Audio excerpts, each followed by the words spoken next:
አርዕስተ ዜና የትግራይ ክልል መምህራን ማህበር በክልሉ ያለው የፖለቲካ ውጥረት በሰላማዊ መንገድ በድርድር እንዲፈታ ያለው አቋም ጽኑ መሆኑን ገለጸ።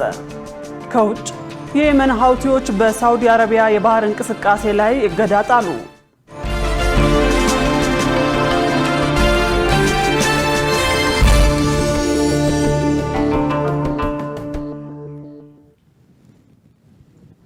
ሰላም ጤና ይስጥልን ውድ ተመልካቾቻችን ከኢሳት ነጻ የህዝብ ሚዲያ የሰዓቱን ዜናዎች ይዘንላችሁ ቀርበናል። ከዜናዎቹ ጋር መሰረት ባዩና በመልእክት ቋንቋ በኩል ዳዊት ጎሳ አብረናችሁን ቆያለን። አብራችሁን ቆዩ። ወደ ቀዳሚው ዜና ተሻገርን። የኢፌዴሪ ፕሬዝዳንት ታዬ አጽቀሥላሴ በዚሁ ወቅት እንዳሉት ኢትዮጵያ ለዘመናት ያከማቸችውን የዱር ህይወት ጥበቃ ከትውልድ ወደ ትውልድ መሸጋገሯ ከአፍሪካ ግንባር ቀደም እንደሚያደርጋት ገለጹ። የኢትዮጵያ የዱር እንስሳት ጥበቃ ባለስልጣን 60ኛ ዓመት የምስረታ በዓል 60 ዓመታትን ለኢትዮጵያ የዱር ህይወት በሚል መሪ ሐሳብ በአዲስ አበባ ተካሂዷል። የኢትዮጵያውያን የዱር ህይወት ጥበቃ ባህላዊ ስርዓትም ከትውልድ ወደ ትውልድ የሚተላለፍ አስደናቂ እሴት መሆኑን ተናግረዋል። ፕሬዝዳንት ታዬ የኢትዮጵያ የዱር እንስሳት መለያ የሆነው የዋሊያ አይቤክስ መመናመን አሳሳቢ ነው ያሉ ሲሆን ይህንን ለመታደግ ሀገራዊና ዓለም አቀፋዊ ግዴታ አለብን ብለዋል። በአንዳንድ አካባቢዎች በአጉል ልማድና ኋላ ቀር አስተሳሰብ በማድረግ በዱር እንስሳት ላይ የሚደርሰውን ጥፋትን በማስቆም ጸጋዎችን አጥብቆ መያዝ እንደሚገባ አስገንዝበዋል። በሀገራዊ ለውጡ ማግስት ባለፉት ጥቂት ዓመታት ውስጥ የተፈጥሮ ሀብቶችንና የብዝሃ ህይወት ስነ ምህዳርን ሚዛንን ለመጠበቅ በርካታ ተግባራት መከናወናቸውን አንስተዋል። የኢትዮጵያ አረንጓዴ አሻራ መርሃ ግብርም የደረቁ ምንጮችንና ደኖችን በመመለስ ሸሽተውና ጠፍተው የነበሩ የዱር እንስሳት መጠጊያና መኖሪያነት እያገለገሉ እንደሚገኝ ገልጸዋል። የኢትዮጵያ የአረንጓዴ አሻራ መርሃ ግብር የስነ ምህዳር ደህንነትን በመጠበቅ የዱር ህይወት መጠጊያና መኖሪያ የሚያገኙበትን ወሳኝ ዕድል መፍጠሩን ተናግረዋል። የታሪክ ተጠያቂ እንዳንሆን ሀገርን አስቀድመን ልንመክር ይገባል ሲሉ የጉባኤው ተሳታፊዎች ገለጹ። የሀገራዊ ምክክር ጉባኤ ተሳታፊዎች ስብስብ የኢትዮጵያ በጋራ የመኖርና የመተሳሰብ እሴትን ያነቃቃ እንዲሁም ያሉ ቁርሾችን በአግባቡ እንዲፈቱ ቁርጠኛ እንደሆነ ገልጸዋል። መሳይ ገዛኸኝ ተጨማሪ አላት። የኢትዮጵያ ሀገራዊ ምክክር ኮሚሽን አጀንዳዎች በታሪክ፣ በኢኮኖሚ፣ በማንነትና በሌላ ጉዳዮች አብዛኛው ማህበረሰብ ውስጥ ያሉ ጥያቄዎች መካተታቸው መፍትሄ ለማበጀት በጎ እንደሆነ የጉባኤው ተሳታፊዎች ለኢሳት ገልጸዋል። በቅደም ተከተል መነጋገር የሚገቡ ጉዳዮች ቢዘገዩም ሂደቱ ጥሩ እንደሆነና ከተሳታፊዎች ይጠበቃሉ ያሉትን ጉዳዮች እንደሚከተለው አንስተዋል። የዚህ ጉባኤ ተካፋይ እድለኛ ነው፣ ግን ያንኑ ያህል አንጻራዊ በሆነ መልክ ነው ይሄንን ምለው እርግጠኛ ነኝ የታሪክ ግድፈትን እናስተካክላለን ብለን እኛ የታሪክ ተጠያቂ እንዳንሆን ህብረተሰባችን ማወቅ አለበት። እዚህ ተሳታፊው ማንነቱ ማወቅ አለበት፣ ሀገሩ ማወቅ አለበት፣ ኢትዮጵያዊነቱን ለነገ ትውልድ መተላለፍ ያለበትን የነ ጊዜ በአባቶች በወንድሞች እንዲህ ተስተካክሎ ተቀርጾ ተዘጋጅቶ መፍትሄ ተገኝቶ ለቆየን በሚል ልጆች ነገ የታሪክ ባለቤት ሆነው የአባቶችን ታሪክ የሚያወሱበት እንዲሆን ያስፈልጋል። እንደ ሀገር ነው ልንመክረን የመጣ ነው። ሀገራችን ያለባትን ዙሪያ ገቢያዋ ያለባትን ችግር በጋራ ተወያይቶ በጋራ ጸድቆ በጋራ የሚሆነውን ነገር ወደ አንድነት የምንመጣበት ይልቁኑ የሀገራችን ሰላም የሚረጋገጥበት ነገ የተሻለ ደረጃ የምንደርስበት ጥሩ ኢትዮጵያ ትልቋን ኢትዮጵያ የምናይበት በመሀል ያለው ችግር ተፈቶ በዙሪያው ያለው ችግር ተፈቶ ሰዎች እንደ አንድ የሚያወራበት መድረክ ስለሆነ ይህም መድረክ ሲናፈቅ የነበረ ነውና ነገ ተከታይ ያለው ትውልድ የኢትዮጵያ ትውልድ ምን ይጠብቃል ከኢትዮጵያ የሚለውን ነገር ከዚህ ጉባኤ እንጠብቃለን። ጥሩ ሁኔታ ነው ያለው። ፈጣሪ አላህ ደግሞ ረድቶን ማለት ነው ጥሩ የተሻለ ነገር እናገኝበታለን። ኢትዮጵያንም ደግሞ የምትፈልገውንና ያለውን ችግሮች የምንቀርፍበት ሂደት ይሆናል የሚል ተስፋ ነው ያለኝ ማለት ነው። ጉባኤው በ4000 ዜጎች መወከሉ ስብስቡ የኢትዮጵያውያንን በጋራ የመኖር እሴትና ለጉባኤው ያለውን መነሳሳት እንዴት ገመገማችሁት ስንል ጠይቀናል። ትልቋ ኢትዮጵያ እዚህ ውስጥ አለች። ከጫፍ እስከ ጫፍ ያለው ኢትዮጵያ ስለሆነ እዚህ ያለው ከእያንዳንዱ የለም የሚባል ነገር የለም እዚህ ጉባኤ ላይ ያለው ኢትዮጵያዊ። ስለዚህ ኢትዮጵያዊነት መዋደድ ነው። ኢትዮጵያዊነት ፍቅር ነው። ኢትዮጵያዊነት አንተ ትብስ አንቺ ትብስ ነው። ያ ነገር ደግሞ ከዚህ ጉባኤ በኋላ የበለጠ ያ በመሃል ተበላሽቶ የነበረው አንድነት በበለጠ ወደ አንድ የሚመጣበት ጉባኤ ነው፣ ውክክር ነው ብዬ ነው። አልግባባም ያለ ሰላም ለመፍጠር ፍቃደኛ ያልሆነ አካል በኔ እስካሁን ያጋጠመኝ የለም። እንግዲህ ኦሮሚያም ጓደኞች አፍርቻለሁ። በተመሳሳይ ቤንሻንጉል ጉሙዝ፣ ጋምቤላ፣ አፋር፣ ሶማሌን ጨምሮ ማለት ነው ብዙ መግባባቶችና ብዙ ነገሮችን እርስ በርስ የተቀያየርንበት የቆየንበት ጊዜ ነው። ላለፉት 12 ቀናት ማለት ነው ቆየ ነው እና በጣም ደስ የሚል ሶሻቢሊቲ አለ፣ መተሳሰብ አለ። ሂደቱ እንዲሳካ የሁሉም ቆራጥነት የታየበት ሂደት እንዳለ የተገነዘብኩበት ሁኔታ ነው ያለው። እንግዲህ ያ አመለካከት ተቃራኒ ሊመጣ ይችላል፣ ግን ወደ አጀንዳው ስንገባ ነው የሚታየው። ያ በአሁኑ ሰዓት ግን እርግጠኛ ነኝ ከ198 በመቶ እቺን ሀገር እናድናት ብሎ ነው የመጣው። ኢትዮጵያዊነቱን እንጂ ኢትዮጵያዊ ቀለምነቱን አይደለም መከተል ያለብን። አሁን የምናየው ከደቡቦች ጋር ነው ሙሉ ከቤኒሻንጉል ጋር ነው ሙሉ ከጋምቤላ ጋር ነው ሙሉ። እኔ ሀረርጌን አምላክ ባለ እና እኔም በቻልኩት የምካፈልበት ይመስለኛል። በዚህ ሀገራዊ ጉባኤ ላይ ቅድሚያ ሊሰጣቸው ይገባል ያሉትን ጉዳዮች ተሳታፊዎች እንደሚከተለው በአጽንኦት አስቀምጠዋል። ለማህበረሰብ ተግባብተናል። ኦሮሞም የራሱ አጀንዳ አለው፣ ሌላውም የራሱ አጀንዳ አለው።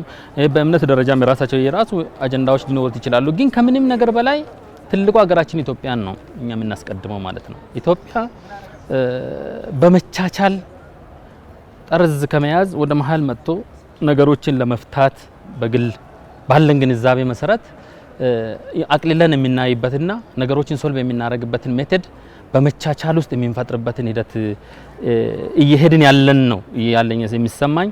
ያው እስካሁን ባለው ሂደት እኔ በጣም ሆፕፉል ነኝ፣ ተስፋ አለኝ። ኢትዮጵያ በውስጥ ህይወቷ ነው መመዘን አለባት። ሳምባና ጉበት ከለርም ቅርጽም አንድ አይደለም። ጥቁር፣ ቀይ፣ ወፍራም፣ ቀጭን፣ ረጅም፣ አጭር ብለን እርስ በርስ ሳንከፋፈል የሱ መኖር ለኔ መኖር ነው በሚል እንደ ውስጣዊ ብልቶቻችን የስራ ድርሻ ተከፋፋይነትና ተጣጣሚነት ኢትዮጵያን በውስጥ ህይወት ኢትዮጵያ ትፈልገኛለች፣ እኔም ኢትዮጵያን ፈልጋለሁ በሚል ይሄ ጉባኤ አትኩሮት ሰጥቶ የአንድ ታሪካዊ ወቅት ታሪክ ቢሰራ የበለጠ ጥሩ ነው። እኔ ስሜቴም ፍላጎቴም አጀንዳው ቆንጆ ነው፣ የኛ ውጤት ነው የቀረው። የኢትዮጵያን የሰላም እጦትና የዜጎችን ጥያቄ ይፈታል ተብሎ የሚጠበቀው የሀገራዊ ምክክር ጉባኤው ፍጻሜው ላይ መፍትሄ ያመላክታል ተብሎ ተስፋ ተጥሎበታል። ሀገራዊ ምክክር ሀገርን በማስቀደም ዘላቂ ሰላምና አንድነትን ለማረጋገጥ መሰረት የሚጥል መሆኑን የጉባኤው ተሳታፊዎች ገለጹ። በተያያዘ ምክክሩ ኢትዮጵያን ወደ ተሻለ ደረጃ ያደርሳታል የሚል እምነት እንዳላቸው ተሳታፊዎቹ ለኢሳት ተናግረዋል። ገነት ዘዘው ጉዳዩን በዝርዝር ተመልክተዋለች፣ እንደሚከተለው ታቀርበዋለች። በምክክር ጉባኤው ላይ የተሳተፉ የሚገኙት ተመካካሪዎች እያንዳንዱ ዜጋ የግልና የፖለቲካ ፍላጎቱን ወደ ጎን በመተው ሀገርና ሕዝብን ማስቀደም እንደሚገባ ገልጸዋል። ይህን መነሻ በማድረግ ኢሳት ተሳታፊዎችን አነጋግሯል። ከደቡብ ኢትዮጵያ ክልል የመጡት ሻምበል ዘሪሁን ገዛኸኝ ውይይትና መነጋገር ለሰላምና ፍቅር መረጋገጥ ብቸኛው መፍትሄ መሆኑን ገልጸው ይህም ኢትዮጵያን ወደ ተሻለ ደረጃ ያደርሳል የሚል እምነት እንዳላቸው ገልጸዋል። የተሰናባች ሰራዊት አባላት በተለያየ መልኩ በሁለት ነገር እየተጎዱ ነው ያሉት። ይህ ተሰናባች የሰራዊት አባል ጠርንፈን ወደ ስራ ካስገባን የፖሊስ ደጋፊ ይሆናል። ፖሊስ ከላይ ሆኖ ለነሱ ምንድነው የሚያደርገው? ሰፍቲያቸውን ይጠብቃል። በመነጋገር በመተባበር ሰላማቸውን ይጠብቃሉ። ሰላማቸውን ጠበቁ ማለት የሀገራችን ሰላም ተጠበቀ ማለት ነው። ስንነጋገር እየተፋጨን ነው። አሁን እኛ እንደደረሰው የመንግስት አደረጃጀት ነው። የመንግስት አደረጃጀትን አሁን ያለው ኢትዮጵያ ውስጥ የመንግስት አደረጃጀት ምን መሆን አለበት? እየወሰን እኮ ነው። የመንግስት አደረጃጀት ፓርላሜንታዊ መሆን አለበት፣ አህዳዊ ነው መሆን አለበት፣ ቅጥ ነው መሆን ያለበት የምለው ነገር እየተነጋገር ነው። በእኛ እጅ ነው ማለት ነው። ተነጋግረን ተወያይተን ኢትዮጵያን ከታከመባት ደረጃ ወደ ተሻለ ደረጃ የማድረስ ስራ ነው እየሰራን ያለ ነው ማለት ነው። ኢትዮጵያን እንዴት አድርገን ነው ወደ ተሻለ ደረጃ ማድረስ ያለብን፣ የኢትዮጵያን ሰላም እንዴት ነው ማስጠበቅ ያለብን የሚል ሁሉም ጉጉት አለው። ያንን ጉጉት በጭንቅላታችን ላይ ይዘን አሁን ያሉን ችግሮችን እያየን ይሄ በዚህ ቢስተካከል፣ ይሄ እንደዚህ ቢሆን፣ ይሄ እንደዚህ ብናደርግ የሚል ነገር እየተነጋገር ነው። ጥሩ ነገር ላይ አሁን እየመጣ ነው ያለ ነውና ይሄ መጨረሻው ላይ በእርግጠኝነት መናገር የምንችለው ኢትዮጵያን ወደ ተሻለ ደረጃ ያደርሳል የሚል እምነት አለኝ። ሌላኛው ከማዕከላዊ ኢትዮጵያ ክልል የመጡት ተሳታፊ ታደሰ አሻሞ በበኩላቸው በምክክሩ እያንዳንዱ ዜጋ የግልና የፖለቲካ ፍላጎቱን ወደ ጎን በመተው ሀገርና ሕዝብን ማስቀደም እንዳለበት አሳስበዋል። በጉባኤው ማብቂያ የሚደረስባቸውን ሀሳቦች ከመተግበር አኳያ በትኩረት ሊሰራ ይገባል ነው ያሉት። በቀበሌ በወረዳ የመሰባሰብ መብት አልነበረንም። ያ ቀርቶ ዛሬ ደግሞ እዚህ በፌዴራል ደረጃ በአገር አቀፍ ደረጃ አካታችነትን አሳታፊነትን አዳብሮ ካለንበት እውነት ከመቀመቅ ውስጥ ነው ከጨለማ ውስጥ አወጥቶ ነው ወደዚህ ብርሃን ያሳተፈን። ምክክሩ እንግዲህ ሰላም እንደሚያስገኝ ምክክር እንግዲህ ውይይት መነጋገር የማይፈታ ቋጠሮ የለም። እንግዲህ አባቶቻችን በዋርካ ስር እየተሰባሰቡ ነው ችግሮችን እየፈቱ ልዩነቶችን አለመግባባቶችን እየፈቱ የነበሩት። ዛሬ ኢትዮጵያ እንዲህ እየተመካከረች ችግሮቿን ትፈታለች፣ ሰላም ይመጣል፣ እኩልነት ይመጣል፣ ፍትህ ይመጣል የሚል እምነት አለኝ። ተደብቆ የነበረ ድምጽ ዛሬ ዳንጣ ተብሎ በዚህ ኢትዮጵያ ደረጃ በብሔር ብሔረሰቦች ደረጃ ማውጣት ማለት በጣም ደስተኞች ነን። ልክ እንደጀመረ ይሄ ምክክር ኮሚሽኑ እንደጀመረ ፈልፍሎ ችግሮችን እንዳወጣ ሁሉ ተግባር ላይ ቢያውል ንግግሩ በተግባር ቢሆን የማንነት ጥያቄዎቹ የዜጎች የማንኛውም የዜጋ ጥያቄ ቢመለስ አገሩ ሰላም ይሆናል ብዬ አምናለሁ። እስካሁን በጉባኤው ላይ መሳተፍ ያልፈቀዱ አካላት ወደ ውይይቱ እንዲመጡ ኮሚሽኑ የሚያደርገውን ጥሪ አጠናክሮ መቀጠል እንዳለበት የገለጹት ደግሞ ከአዲስ አበባ ንፋስ ስልክ ክፍለ ከተማ መምህራንን ወክለው የመጡት ተሳታፊ ወንዶሰን ተሾመ ናቸው። ዘአዘርስ አጀንዳ ያላቸው ኃይሎች ተጋብዘዋል፣ አልመጡም። አሁንም ግብዣው መቀጠል አለበት። እስኪመጡ እስከ ጫፍ ድረስ እስኪነጋ ድረስ ይሄ ወር እስኪያልቅ ድረስ ቢመጡ ብንነጋገር ጥሩ ነው። አለበለዚያ ለዚች ሀገር የሚመጣ መፍትሄ የለም። ህዝቡ እንዴ የሚል ውጤት ያገኛል ብዬ አስባለሁ። የሚገርመው ውጤት ምክንያቱም የታጨቀውና የተሞላው ከቤተሰቦች ጀምሮ ከማቃቸው ሰዎች ጀምሮ ያላቸው አመለካከት ሌላ ነው። ውጪም ደግሞ ይሄ ቦታ ስህተት ነው፣ ይሄ ኮሚሽን እየሄደበት ያለው መንገድ ኢትዮጵያን ይጎዳታል የሚለው ይናገር፣ ሀሳቡን ያውጣው። ከዛ ደግሞ መጥቶ ኮሚሽኑን ያሽትተው። ይሄ ነው የሚያዋጣው እንጂ በስማ በለው በበለው በአሉ አሉ ውጤት ውስጥ መግባት። ይችን ሀገር ካለችበት ችግር የማውጣት ስራ ቢሰራ ጥሩ ነው የሚል እምነት አለ። በሀገራዊ ጉዳዮች ላይ ህብረተሰቡ በንቃት ከተሳተፈ ዘላቂ ሰላም ማረጋገጥ እንደሚቻል ተሳታፊዎቹ ተናግረዋል። የትግራይ ክልል መምህራን ማህበር በክልሉ ያለው የፖለቲካ ውጥረት በሰላማዊ መንገድ በድርድር እንዲፈታ ያለው አቋም ጽኑ መሆኑን ገለጸ። ማህበሩ የመማር ማስተማር ሂደቱ ወደ ነበረበት እንዲመለስና የተማሪዎች መጻኢ ዕድል እንዳይበላሽ የሚመለከታቸው አካላት ኃላፊነታቸውን እንዲወጡ አሳስበዋል። ሰላማዊት ሙልጌታ ተጨማሪ አላት። በአሁኑ ወቅት በትግራይ ክልል ያለው ውጥረት ትምህርትን ጨምሮ በተለያዩ ማህበራዊ፣ ኢኮኖሚያዊና ሌሎች ዘርፎችም ላይ አሉታዊ ተጽዕኖ እያሳደረ መሆኑን የሀገር ውስጥና ዓለም አቀፍ ተቋማት በተደጋጋሚ በማሳወቅ ላይ ይገኛሉ። ከዚሁ ጋር ተያይዞ የትግራይ መምህራን ማህበር በክልሉ ለ17 ወራት የመምህራን ደሞዝ ክፍያ መዘግየቱና ከጥቅምት ወር ጀምሮ ከፌዴራል የሚለቀቀው በጀት በመቋረጡ ምክንያት መምህራንና የትምህርት ማህበረሰቡ ለከፍተኛ ችግር መጋለጣቸው የማህበሩ ምክትል ፕሬዝዳንት ንግስቲ ጋርድ አስታውቀዋል። ምክትል ፕሬዝዳንቷ እንደገለጹት ማህበሩ አሁናዊ የመምህራኑና የትምህርት ማህበረሰቡን ችግሮች ለመንግስት አካላት በደብዳቤና በተለያዩ አካሄዶች እያቀረበ ይገኛል። በተለይም ለችግሮች መነሻ እንደ ምክንያት ተጠቃሽ የሆነው በክልሉ ያለው የፖለቲካ ችግር በሰላማዊ መንገድ እንዲፈታ የማህበሩ አቋም መሆኑንም ጠቁመዋል። እኛ የፖለቲካ ችግር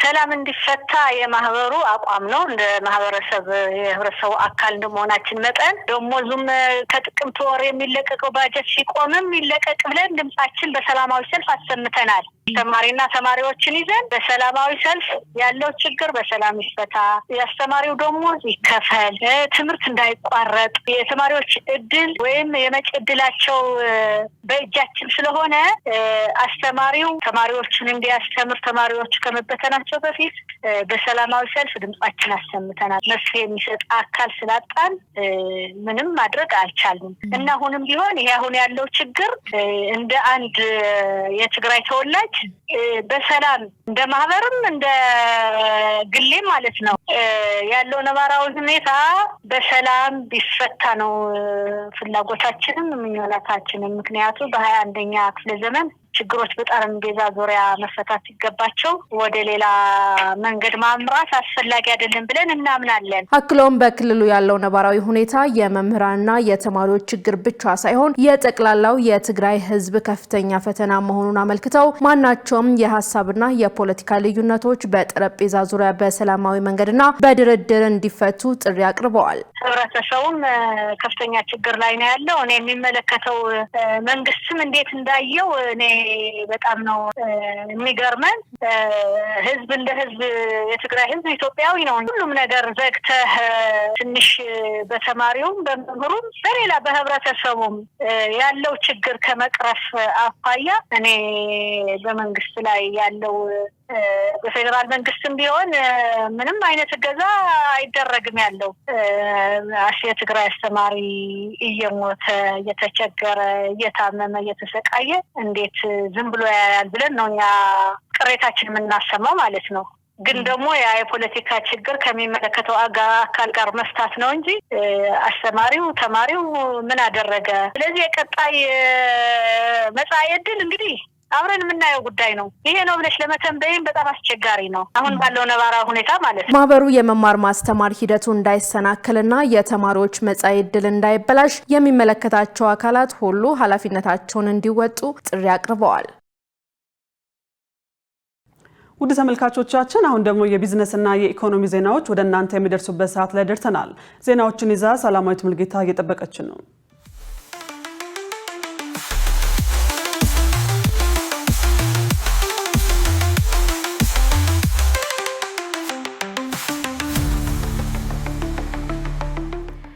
ውድ ተመልካቾቻችን ከኢሳት ነጻ የህዝብ ሚዲያ ለዕለቱ ያዝናቸው የቢዝነስና የኢኮኖሚ መረጃዎችን ይዘን ቀርበናል። ከዘገባዎቹ ጋር ሰላማዊት ሙልጌታ ነኝ። አብራችሁን ቆዩ።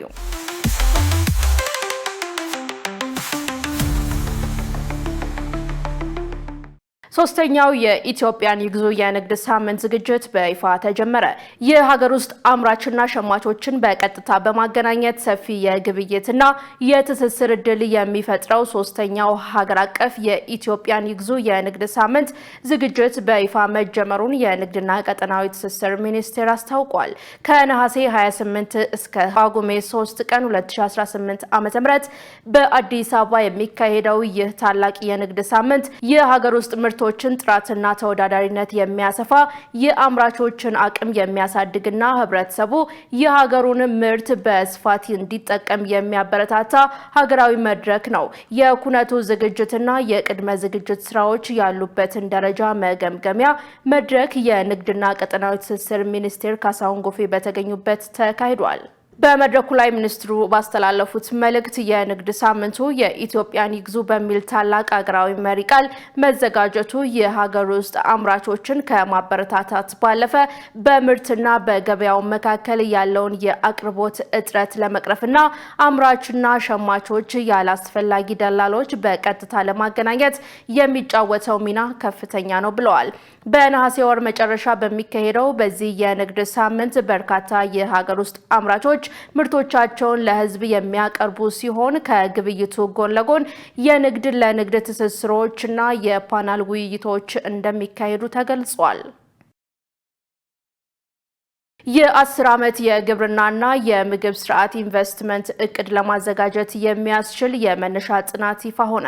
የግብርና ሚኒስቴር ሚኒስትር ዴታ ዶክተር ኢፋ ሙለታ ባስተላለፉት መልእክት መድረኩ ኢትዮጵያ ሀገራዊ የልማት እቅዷን ከሀገሪቱ ታላላቅ የልማት አጀንዳዎች ጋር የምታጣጥምበት ታሪካዊ ምዕራፍ መሆኑን ገልጸው እንደ የሌማት ትሩፋትና የአረንጓዴ አሻራ ያሉ ሀገራዊ ኢኒሼቲቮች ከሀገሪቱ ማዕቀፍ ጋር ተቀናጅተው እንደሚቀጥሉ የሚያስችል እንደሆነም አብራርተዋል። 6 ስትራቴጂካዊ ዓላማዎችና በኢትዮጵያ የምግብና ስርዓተ ምግብ ለውጥ መካከል ያለው ጠንካራ መጣጣም የሚያበረታታ መሆኑን ጠቁመው የስኬቱ ዋና ቁልፍ የፖሊሲ ሰነድ ጥራት ብቻ ሳይሆን የባለድርሻ አካላት ጠንካራ ትብብር፣ ቁርጠኝነት መሆኑንም ተናግረዋል። የአፍሪካ ግብርና ልማት ፕሮግራም የኢትዮጵያ ተወካይና የግብርና ሚኒስቴሩ አማካሪ አቶ ዜና ሀብተወልድ በበኩላቸው የአፍሪካ መሪዎች ጉባኤ በካምፓላ 6 ዋና ዋና ስትራቴጂካዊ ዓላማዎች ያሉት አጠቃላይ የአፍሪካ ግብርና ልማት ፕሮግራም ስትራቴጂን ማቀዱን አስረድተዋል። ሀገራዊ ስትራቴጂው ወደ አባል ሀገራት ወርደውና በተግባር መተርጎም ስላለበት ኢትዮጵያም ስትራቴጂውን ከሀገራዊ ሁኔታዋ ጋር ለማጣጣም የሚያስችል ሰፊ የትንተና ስራ ስታካሄድ መቆየቷን ገልጸዋል።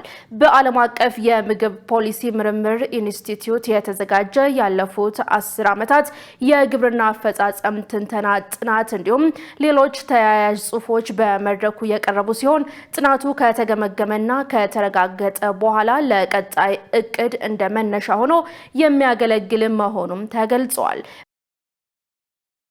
በሌላ ዜና የግብርና ምርቶችን ጥራትና ደረጃ በማረጋገጥ ተወዳዳሪ ለማድረግ የሚያስችል የምክክር ጉባኤ እየተካሄደ መሆኑ ተገለጸ። የኢትዮጵያ አበባ አትክልትና ፍራፍሬ ላኪዎች ማህበር ያዘጋጀው ይህ ጉባኤ የግብርና ሰርቲፊኬሽን ለዘላቂ ምርት የምግብ ዋስትናና የገበያ እድልን ለማሳደግ በሚል መሪ ሀሳብ የያዘ ነው። በጉባኤው የግብርና ባለስልጣን እንደገለጸው በግብርናው ዘርፍ የሚስተዋሉ የባዮሴኩሪቲ ስጋቶችን ለመከላከልና የወጪና ገቢ ምርቶችን ጥራት ለማረጋገጥ ከ25 በላይ ከሚሆኑ ሀገር በቀል ዩኒቨርሲቲዎችና የግል ምርምር ተቋማት ጋር የመግባቢያ ሰነድ ተፈራርሞ ወደ ስራ ገብቷል።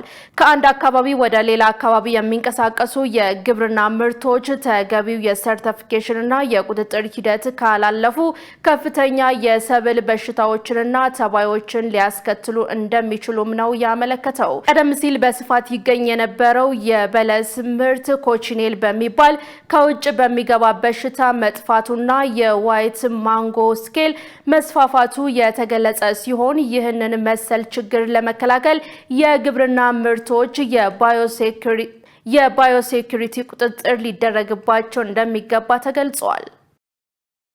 በአማራ ክልል ደቡብ ወሎ ዞን በበልግ ወቅት የእርሻ ስራ ከለማው መሬት ከ1.5 ሚሊዮን ኩንታል በላይ ምርት መሰብሰቡን የዞኑ ግብርና መምሪያ አስታውቋል። በመምሪያው የሰብል ልማት ቡድን መሪ ይመር ሰይድ ለኢዜአ እንደገለጹት በዞኑ በመኸር በመስኖና በበልግ ሰብል ልማት አርሶ አደሩን በንቃት በማሳተፍ የምግብ ዋስትናውን እንዲያረጋግጥ በትኩረት እየተደረገ ነው። በዚህ ወቅት ከ104,000 ሄክታር በላይ መሬት በቆሎ፣ ማሾ፣ ጤፍ፣ ስንዴ፣ ሽምብራና ምስር ሰብሎችን ማልማት መቻሉን ገልጸዋል። ምርታማነቱን ለማሳደግም ግብዓትን በአግባቡ በመጠቀምና ተገቢውን እንክብካቤ በማሳደግ ከ1.5 ሚሊዮን ኩንታል በላይ ምርት መሰብሰብ መቻሉን ተናግረዋል። በበልግ ሰብል ልማት ከሚገኘው ምርት በተጨማሪ ተረፈ ምርቱን ከእንስሳት መኖነት በመጠቀም የወተትና የስጋ ምርትን በማሳደግ የአርሶ አደሩን ኢኮኖሚያዊ ተጠቃሚነት ማሳደግ አስችሏል ብለዋል። የበልግ ዝናብ ለሰብል ልማት ምቹ እንደነበር አውስተው አሁን ላይ ሰብሉን ቀድሞ በማንሳት ለመኸር ሰብል ልማት ዝግጁ የማድረግ ስራ እየተሰራ መሆኑንም አንስተዋል። በዞኑ የአርጎባ ብሔረሰብ ልዩ ወረዳ ነዋሪ አርሶ አደር ዩሱፍ አህመድ እንዳሉት በዘንድሮ የበልግ ዝናብ ከ1 ሄክታር መሬት በላይ ማሾና ቦለቄ ማልማት ችለዋል። ካለሙት መሬት ላይ 12 ኩንታል ምርት ማግኘታቸውን ጠቁመው ለገበያ በማቅረብ ጥሪት ለማትረፍ እየሰሩ መሆኑን ተናግረዋል። ውድ ተመልካቾቻችን አሁን ደግሞ የውጭ ምንዛሬ ዋጋና የብሔራዊ ባንክ የወርቅ ግብይት መረጃ ተከታትለን እንመለስ።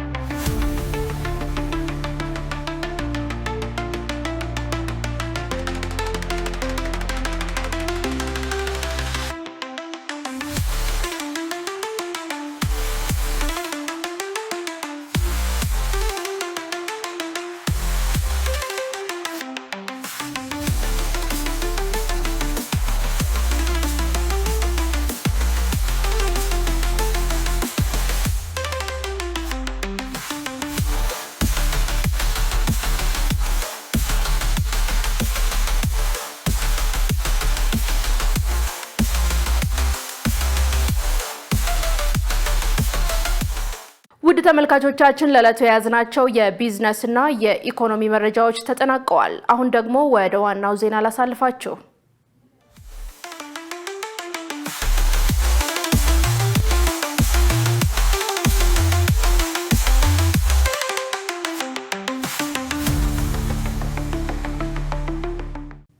ወደ ውጭ ዜናዎች ተሻገረን። የየመን ሀውቲዎች በሳውዲ አረቢያ የባህር እንቅስቃሴ ላይ እገዳ ጣሉ። በሌላ በኩል የመንግስታቱ ድርጅት የየመን ሀውቲዎች በሳውዲ ላይ እያደረጉ ያለው ማስፈራራት አሳስቦኛል አለ።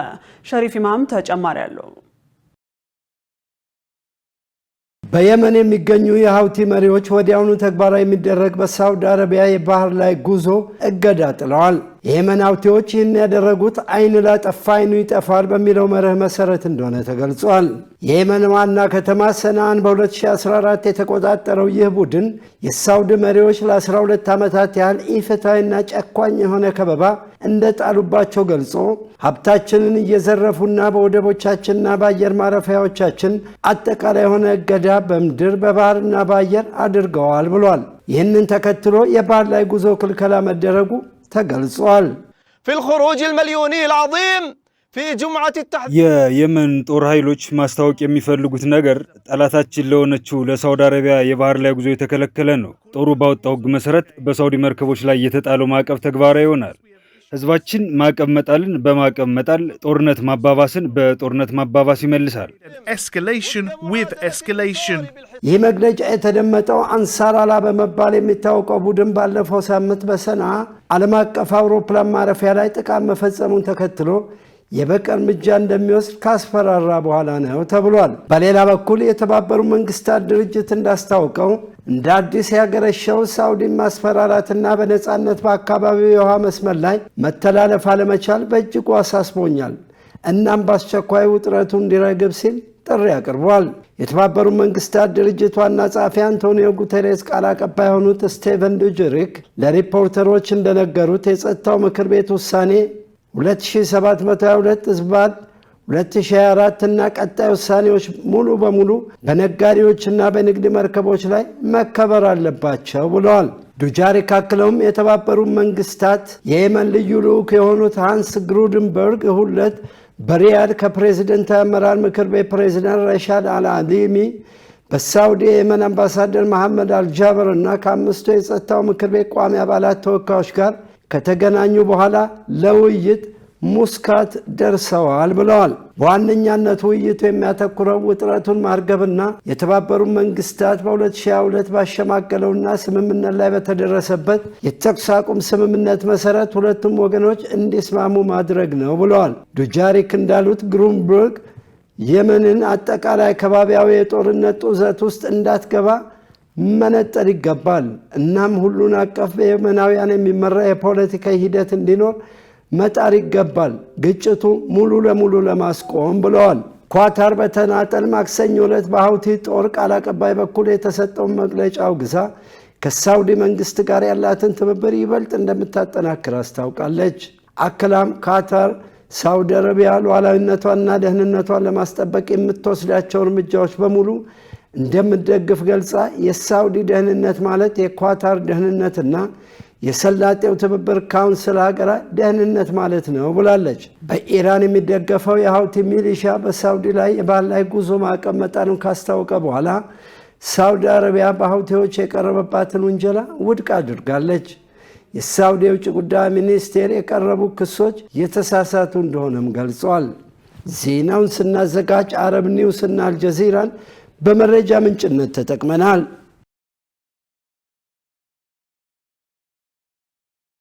ኳታር በኢራን ላይ የተሰነዘረባትን ጥቃት በማውገዝ ለተባበሩት መንግስታት ድርጅት ደብዳቤ መላኳ ተሰማ። በሌላ በኩል ቴህራን ከዋሽንግተን ጋር የምታደርገው ዲፕሎማሲያዊ ጥረት እንደቀጠለ መሆኑን አረጋግጣለች። ዮሐንስ ተስፋ ተጨማሪ አለው።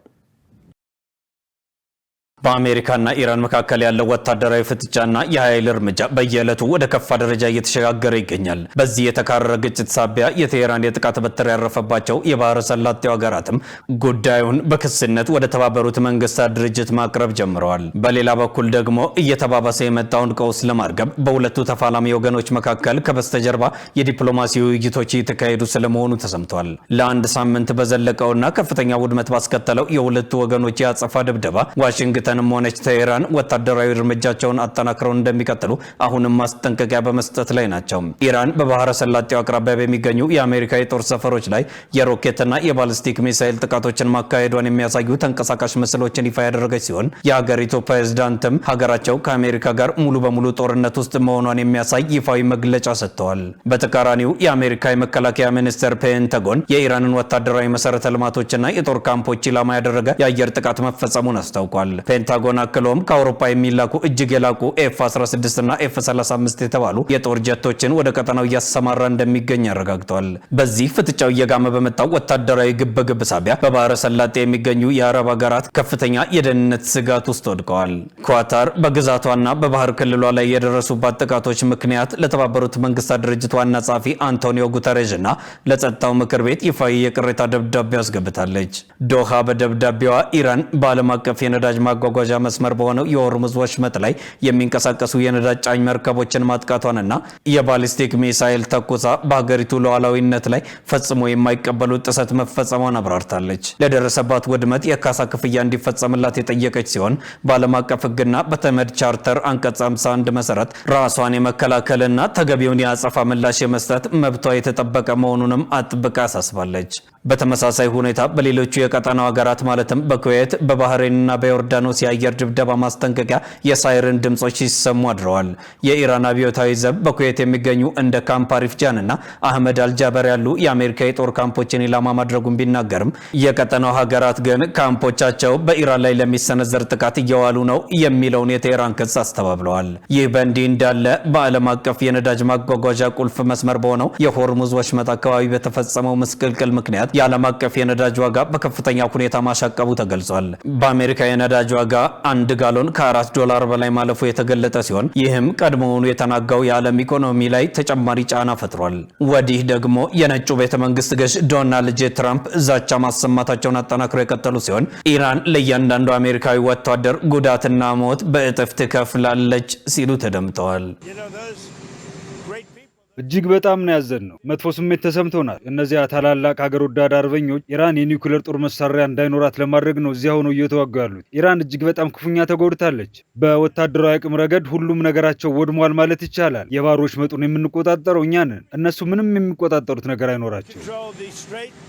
ፕሬዝዳንቱ ይህን ይበሉ እንጂ ከወታደራዊ ፍጥጫው ባሻገር ያሉ የዲፕሎማሲ በሮችም ሙሉ በሙሉ አልተዘጉም። የኢራን ውጭ ጉዳይ ሚኒስትር ሀገራቸው አሁንም በጽናት መቆሟ ለንግግር ጥንካሬ እንደሚሰጣት ገልጸው ከአስማሚ ሀገራት የሰላም ጥሪዎች እንደሚደርሷቸው ጠቁመዋል። የአሜሪካ የውጭ ጉዳይ ሚኒስትር ማርኮ ሮቢዮ በበኩላቸው የዋሽንግተን ደጅ ለንግግር ክፍት ቢሆንም የኢራን ተደጋጋሚ ሚሳኤልና የድሮን ጥቃቶች ግን የውይይት ሂደቱን እንደሚያደናቅፉት አስታውቀዋል። በሌላ በኩል የሊባኖሱ ፕሬዝዳንት ጆሴፍ አውን በዋሽንግተን በመገኘት አሜሪካ በሊባኖስ እና በእስራኤል መካከል የተደረሰውን የሰላም ስምምነት እንድታስፈጽም ጫና እያደረጉ ይገኛሉ። የቀጠናው የኃይል እርምጃ እየተባባሰ ቢሄድም የጎረቤት ሀገራት ተጽዕኖና ከበስተጀርባ የሚደረጉ የዲፕሎማሲ ግንኙነቶች ግጭቱ ወደ ባሰ ቀውስ እንዳይሸጋገርና ሰላም እንዲወርድ የሚደረጉ ጥረቶችን በመደገፍ በኩል ትልቅ ተስፋ ተጥሎባቸዋል። ዜናውን ስናጠናቀር አልጀዚራ፣ ሚድል ኢስት ሞኒተር እና ቲአርቲ ወርልድን በመረጃ ምንጭነት ተጠቅመናል። ውድ ተመልካቾቻችን አሁን ደግሞ የስፖርት ዜናዎች ወደ እናንተ የሚደርሱበት ሰዓት ላይ ደርሰናል። ዜናዎችን ይዞ ሙሉቀን ሰለሞን እየጠበቀን ነው። ለጤንነት ለምርት ለወዳጅነት ሰላም ጤና ይስጥልን ተመልካቾቻችን፣ ከኢሳት ነጻ ህዝብ ሚዲያ ለምሽቱ ያዘጋጀናቸውን የስፖርት መረጃዎች ይዘን ቀርበናል። ከመረጃዎቹ ጋር ሙሉቀን ሰለሞን ነኝ። የኢትዮጵያ ፕሪሚየር ሊግ አክሲዮን ማህበር የተጫዋቾች የክፍያ ጣሪያን በተመለከተ ከክለቦች ጋር ለመወያየት ቀጠሮ መያዙ ተገለጸ። የኢትዮጵያ ፕሪሚየር ሊግ አክሲዮን ማህበር በተጫዋቾች የክፍያ ጣሪያ ላይ አዲስ ውሳኔ ለማሳለፍ ከክለቦች ጋር የፊታችን ሐምሌ 19 2018 ዓ.ም ውይይት ለማድረግ ቀጠሮ መያዙን ሃትሪክ ስፖርት ዘግባለች። ውይይቱ የክለቦችን የተጫዋቾች የክፍያ ጣሪያን ከፍ ለማድረግ ወይም ደግሞ ገደቡን ሙሉ በሙሉ ለማንሳት ያለመ መሆኑን በዘገባው ተመልክቷል። ከአሁን ቀደም ክለቦች ለተጫዋቾች የሚከፍሉት ገንዘብ ተመጣጣኝ እንዲሆን በሚል የአንድ ክለብ ዓመታዊ በጀት 70 ሚሊዮን ብር እንዲሆን የተወሰነ ቢሆንም ህጉን ተፈጻሚ ከማድረግ አኳያ ግን በተለያዩ ክለቦች ላይ ቅሬታዎች ሲሰሙ እንደነበሩ ይታወሳል። አክሲዮን ማህበሩ በበኩሉ የወጣውን ህግ በማይፈጽሙ ክለቦች ላይ ቅጣትን ለመጣል የፋይናንስ አጣሪ ኮሚቴ በማቋቋም ወደ ተግባር መግባቱን ቢገልጽም አተገባበሩ ላይ ግን በተደጋጋሚ ቅሬታዎች ሲነሱ እንደነበሩ ይታወቃል። የፊታችን እሁድ የሚደረገው ውይይት በሁለቱም ወገኖች የሚነሱ እነዚህን ቅሬታዎችን በዘላቂነት ለመፍታት ያለመ መሆኑ ተዘግቧል። የቤልጂየም ብሔራዊ ቡድን ከአሰልጣኝ ሩዲ ጋርሺያ ጋር ተለያየ። የቤልጂየም ብሔራዊ ቡድን ከአሰልጣኝ ሩዲ ጋርሺያ ጋር መለያየቱ ተዘግቧል። ባለፈው ዓመት አሰልጣኝ ዶሚኒስኮ ታዴስኮን በመተካት የቤልጂየም ብሔራዊ ቡድን በዋና አሰልጣኝነት የተረከቡት ፈረንሳዊ የ62 ዓመቱ አሰልጣኝ ሩዲ ጋርሺያ ከአንድ ዓመት ከግማሽ ቆይታ በኋላ ከቡድኑ ጋር መለያየታቸው ታውቋል። አሰልጣኙ በተጠናቀቀው የኢፋ ዓለም ዋንጫ የቤልጂየም ብሔራዊ ቡድንን እየመሩ እስከ ሩብ ፍጻሜ እንደተጓዙ ይታወሳል። የጣሊያን እግር ኳስ ፌዴሬሽን አሰልጣኝ ፔፕ ጋርዲዮላን ለመሾም ንግግር መጀመሩ ተገለጸ። የጣሊያን እግር ኳስ ፌዴሬሽን ፔፕ ጋርዲዮላ ከኃላፊነት የተሰናበቱትን አሰልጣኝ ጂናሮ ጋቱሶን ቦታ እንዲተኩ ለማሳመን ጥረት እያደረገ መሆኑን ስካይ ኢጣሊያ ዘግቧል። የፌዴሬሽኑ ቴክኒካል ዳይሬክተር ፓውሎ ማልዲኒ የቀድሞውን የባርሴሎና፣ ባየር ሙኒክና ማንቸስተር ሲቲ ውጤታማ አሰልጣኝ ስፔን ድረስ ሄደው እንዳነጋገሯቸው በዘገባው ተገልጿል። ፔፕ ጋርዲዮላ የጣሊያን ጥያቄ ስለመቀበላቸው ባይረጋገጥም ካሁን በፊት ብሔራዊ ቡድን የማሰልጠን ፍላጎት እንዳላቸው መግለጻቸው ይታወሳል። የ4 ጊዜ የኢፋ ዓለም ዋንጫ አሸናፊዋ ጣሊያን ላለፉት 3 ተከታታይ የዓለም ዋንጫ ውድድሮች ማጣሪያውን ማለፍ ባለመቻሏ አልተሳተፈችም። በሌላ ዜና ማንቸስተር ሲቲ ፔፕ ጋርዲዮላ የተገለገሉባቸውን ቁሳቁሶች ለጨረታ አቀረበ። የእንግሊዙ ክለብ ማንቸስተር ሲቲ አሰልጣኝ ፔፕ ጋርዲዮላ በክለቡ የአሰልጣኝነት ዘመናቸው የተጠቀሙባቸውን መገልገያ ቁሳቁሶች ለጨረታ ማቅረቡን አስታውቋል። ለጨረታ ከቀረቡ ቁሳቁሶች መካከል አሰልጣኙ በልምምድ ወቅት የተጠቀሙበት ፊሽካ አንዱ መሆኑን የጠቀሰው ክለቡ የፊሽካው የጨረታ መነሻ $300 መሆኑንም ገልጿል። በተጨማሪም አሰልጣኙ የተጠቀሙባቸው የቡና መጠጫ ኩባያዎች፣ የቢሮ ወንበር፣ የሚጨሱ ዕጣኖችና የልምድ ማስታወሻ መጻፊያ ሰሌዳ ለጨረታ መቅረባቸውን ጎል.ኮም ዘግቧል። ስፔናዊ የ55 አሰልጣኝ ፔፕ ጋርዲዮላ ማንቸስተር ሲቲን ባሰለጠኑባቸው 10 ዓመታት 20 ዋንጫዎችን በማሳካት በክለቡ ታሪክ የምንጊዜም ውጤታማ አሰልጣኝ መሆናቸው ይታወሳል። ተመልካቾቻችን ከኢሳት ነጻ ሚዲያ የሚተላለፉላችሁ የስፖርት መረጃዎቻችን እንደቀጠሉ ናቸው። ወደ ዝውውር መረጃዎቻችን እንለፍ። ባርሴሎና ጄሴቢሲውን ከክለብ ብሩጅ ለማስፈረም ከስምምነት ላይ ደረሰ። የካታሎኑ ክለብ ባርሴሎና ለ18 ዓመቱ ቤልጂየማዊ የክንፍ ተጫዋች ዝውውር 8.5 ሚሊዮን ዩሮ ወጪ እንደሚያደርግ ተገልጿል። የቤልጂየሙ ክለብ ብሩጅ በበኩሉ ከተጫዋቹ የወደፊት ሽያጭ 20 በመቶ እንደሚያገኝ ጎል.ኮም ዘግቧል። ማንቸስተር ሲቲ ደግሞ የ16 ዓመቱን የአርሰናል ታዳጊ ሚሼል ኑድካን ለማስፈረም ከስምምነት ደርሰዋል። ባለፈው የውድድር ዓመት ከቻርልተን አትሌቲክ አርሰናል የተቀላቀለው ወጣቱ አማካይ ሚሼል ኑድካ አርሰናል ያቀረበለትን አዲስ የረጅም ጊዜ ኮንትራት ውድቅ በማድረግ ለማንቸስተር ሲቲ ለመፈረም መስማማቱን አትሌቲክ ዘግቧል። ለእንግሊዝ ወጣት ብሔራዊ ቡድን የሚጫወተው ታዳጊው ማንቸስተር ሲቲን ለመቀላቀል የሕክምና ምርመራውን እንደሚያደርግ በዘገባው ተመልክቷል። ተመልካቾቻችን ከኢሳት ነጻ ሚዲያ ለምሽቱ ያዘጋጀናቸው የስፖርት መረጃዎቻችን የተከታተሏቸውን መስሎ ነበር። ከመረጃዎቹ ጋር ሙሉቀን ሰለሞን አብሬያችሁ ቆየው። መልካም ጊዜ ይሁንላችሁ። ለጤንነት፣ ለምርት፣ ለወዳጅነት